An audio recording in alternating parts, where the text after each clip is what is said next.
आइए आज की क्लास में हम लोग देखते हैं राजनीति शास्त्र से संघ सरकार के बारे में कुछ इम्पोर्टेंट क्वेश्चन। तो सबसे पहले जानते हैं कि संघ शासन होता क्या है। तो जिसमें राज्य सरकार और केंद्र सरकार दोनों का सम्मिलित रूप होता है, उसी को संघ सरकार कहा जाता है। ठीक है, तो इसी के अंतर्गत हम लोग कुछ इम्पोर्टेंट क्वेश्चन को आज देखेंगे। पहला क्वेश्चन है, बाल श्रमिक यानी जो बालक होते हैं, छोटे छोटे बच्चे होते हैं, उनको हम काम काज में लगाते हैं, उनसे मजदूरी कराते हैं, उनसे काम लेते हैं, उन्हें बाल श्रमिक कहते हैं। तो इस पर रोक लगाने की जो है कानून पारित की गई। तो ये किस तिथि को लागू किया गया? तो ये है 10 अक्टूबर 2006। ठीक है, क्वेश्चन है बाल श्रमिक रोक संबंधी कानून किस तिथि से लागू किया गया? तो 10 अक्टूबर 2006। ठीक है, उसके बाद अगला क्वेश्चन है, बाल श्रमिक रोक कानून की सूचना प्रेस के माध्यम से सर्वसाधारण को केंद्र के किस मंत्रालय द्वारा दी गई? तो ये मंत्रालय है श्रम और रोजगार मंत्रालय, उसी के द्वारा ये दी गई। अगला क्वेश्चन है, कितने वर्ष से कम आयु के बच्चों को बाल श्रमिक कहते हैं? तो जो बच्चे 14 वर्ष से कम के होते हैं उनको अगर श्रम के कार्य में लगाते हैं तो उसको बाल श्रमिक कहेंगे। अगला क्वेश्चन है, घरों में 14 वर्ष से कम उम्र के बच्चों को नौकर बहुत लोग रखता है, तो ये नहीं रखना चाहिए, इसको नहीं रखा जा सकता है। अगला क्वेश्चन है, संघीय कार्यपालिका का प्रधान कौन होता है? ये क्वेश्चन कई बार पूछा जा चुका है। संघीय कार्यपालिका का प्रधान कौन होता है? तो ये होता है राष्ट्रपति। अगला क्वेश्चन है, संघीय सरकार का वास्तविक शासक कौन होता है? तो ये होता है प्रधानमंत्री। ठीक है, ये दोनों क्वेश्चन कई बार रिपीट कर चुका है, एग्जाम में इसको जरूर देख लीजिएगा। अगला क्वेश्चन है, भारत में कैसी शासन प्रणाली है? तो ये संघीय शासन प्रणाली है जिसमें केंद्र और राज्य दोनों का मिलीभगत होता है। अगला क्वेश्चन है, राजनीतिक शक्ति के विभाजन के आधार पर सरकार के क्या रूप होते हैं? तो संघात्मक तथा एकात्मक। ठीक है, संघात्मक और एकात्मक होता है। तो अगला क्वेश्चन है, संघात्मक व्यवस्था किसे कहते हैं? तो कहता है कि जिसमें समस्त शक्तियाँ केंद्र एवं प्रांत की सरकारों में विभाजित होती है उसे ही संघात्मक व्यवस्था कहते हैं। यानी अलग अलग जितनी भी शक्तियाँ होती हैं वो केंद्र और प्रांत की सरकारों में विभाजित कर दी जाती है कि ये केंद्र के जिम्मे होगा, ये राज्य के जिम्मे होगा या प्रांत के जिम्मे होगा। तो ऐसी व्यवस्था को संघात्मक व्यवस्था कहते हैं। अगला क्वेश्चन है, सरकार के कितने अंग होते हैं? तो ये 3 अंग होते हैं, कार्यपालिका, न्यायपालिका और व्यवस्थापिका। अगला क्वेश्चन है, कानूनों के क्रियान्वयन की शक्ति किसके पास होती है?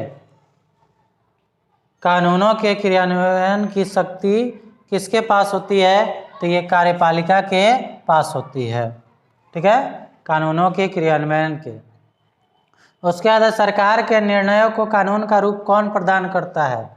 तो ये संसद होता है। ठीक है, संसद होता है। भारत कैसा राज्य है? तो ये कल्याणकारी राज्य है, इसमें हर लोगों की कल्याण होती है, यहाँ तक कि हमने विदेशों को भी बहुत सारा मदद किया है, उसका भी कल्याण किया है, तो कल्याणकारी राज्य कहा जाता है। भारत को राष्ट्र के रूप में नहीं देखा जाता है बल्कि राज्य के रूप में देखा जाता है, क्योंकि इसके पास क्या नहीं है? तो अपनी संप्रभुता नहीं है, इसी वजह से इसको राज्य माना जाता है। तो कल्याणकारी राज्य इसको माना जाता है या धर्मनिरपेक्ष राज्य भी कह सकते हैं। अगला क्वेश्चन है, केंद्र सरकार द्वारा लिए गए निर्णयों के में किन अंगों की भागीदारी होती है? तो इसमें मंत्रिमंडल का भागीदारी होता है, नौकरशाही का और संसद का, ये तीनों की भागीदारी होती है। अगला क्वेश्चन है, भारतीय संघ की वास्तविक कार्यपालिका शक्ति किस में निवास करती है? तो ये प्रधानमंत्री सहित मंत्रिमंडल में ये निवास करती है। ठीक है, भारतीय संघ की वास्तविक कार्यपालिका शक्ति प्रधानमंत्री सहित मंत्रिमंडल में निवास करती है। ठीक है, ये क्वेश्चन था, तो एक बार मैं फिर रिपीट कर दे रहा हूँ, इसे जरूर देख लीजिएगा। बाल श्रमिक रोग संबंधी कानून किस तिथि से लागू किया गया? तो 10 अक्टूबर 2006 से। ठीक है, ये भी क्वेश्चन रिपीट किया हुआ है। बाल श्रमिक रोग कानून की सूचना प्रेस के माध्यम से सर्वसाधारण को केंद्र के किस मंत्रालय द्वारा दी गई? तो श्रम और रोजगार मंत्रालय के। कितने वर्ष से कम आयु के बच्चे को बाल श्रमिक कहते हैं? तो 14 वर्ष के। घरों में 14 वर्ष से कम उम्र के बच्चों को क्या नहीं रखा जा सकता? तो नौकर नहीं रखा जा सकता। संघीय कार्यपालिका का प्रधान कौन होता है? राष्ट्रपति होता है। संघीय सरकार का वास्तविक शासक कौन होता है? प्रधानमंत्री होता है। भारत में कैसी शासन प्रणाली है? तो संघीय शासन प्रणाली है। राजनीतिक शक्ति के विभाजन के आधार पर सरकार के क्या रूप होते हैं? तो ये संघात्मक तथा एकात्मक। संघात्मक व्यवस्था किसे कहते हैं? तो जिसमें समस्त शक्तियाँ केंद्र एवं प्रांत की सरकारों में विभाजित होती है, उसे संघात्मक व्यवस्था कहते हैं। सरकार के कितने अंग होते हैं? 3 अंग होते हैं। कानूनों के क्रियान्वयन की शक्ति किसके पास होती है? तो कार्यपालिका के पास होती है। सरकार के निर्णयों को कानून का रूप कौन प्रदान करता है? तो ये संसद प्रदान करता है।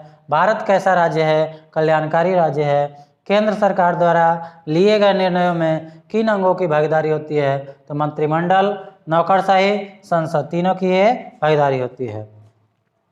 भारतीय संघ की वास्तविक कार्यपालिका शक्ति किस में निवास करती है? तो प्रधानमंत्री सहित मंत्रिमंडल में निवास करती है। ठीक है, तो ये रहा मेरा छोटा प्रयास। कैसा लगा जरूर कमेंट कीजिएगा, और अच्छा लगे तो लाइक कर दीजिएगा। अभी तक मेरे चैनल को सब्सक्राइब नहीं किया हो तो ज़रूर सब्सक्राइब कर लीजिएगा, और बेल आइकन को दबा दीजिएगा ताकि हर वीडियो आपको मिल सके। अपने दोस्तों के साथ शेयर कर दीजिएगा ताकि उन्हें भी इसका फ़ायदा मिल सके। ठीक है, मिलते हैं अगले वीडियो में, तब तक के लिए जय हिंद, धन्यवाद। आपका दिन मंगलमय हो।